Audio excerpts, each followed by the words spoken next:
تازه او مهم خبر د طالبانو د کورنیو چارو وزارت ته امنیتي مرستیال مولوي محمد حسن هاشمي په کابل کې د خپلو جنګیالیو په ډزو د وژل شوې نجلۍ د کورنۍ غمرازۍ ته ورغلی و.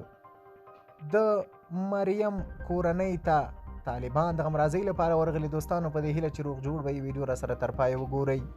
د طالبانو د کورنیو چارو وزارت ته امنیتي مرستیال مولوي محمد حسن هاشمي په کابل کې د خپلو جنګیالیو په ډزو کې د وژل شوې نجلۍ د کورنۍ غم شریکۍ ته ورغلی و. نوموړي د زینب عبداللهي په نوم د وژل شوې دغه نجلۍ کورنۍ سره 6 لک افغانۍ مالي مرسته هم کړې ده. طالب مقام نوموړي نجلۍ شهیده ګڼلې او د قاتل د نیولو خبرې ورکړې. طالب چارواکي وایي چې د نجلۍ قتل د عملا سهوه شوی دی چې محاکمه بشي او که د قصاص حکم پرې وشي تطبیق بشي. د طالبان د کورنیو چارو وزارت دغه مرستیال په خبره شوې ویډیو کې ویلي موږ له همدغه د بدې سره چې نړۍ مو ماته کړې د خپل رعایت په غم کې شریک یو او اوښکې ورسره تویوو. زینب عبداللهي د تېرې جمعې په شپه هغه مهال د طالبانو له یوه چیک پوینټ څخه د دوی د موټر په تېرېدو سره په ډزې وشولې چې کورنۍ یې واده ته روانه وه او دغه پیښه پکې د کابل لویدیځ محتاب قلعه سیمه کې رامنځته شوې وه چې زینب پکې ووژل شوه.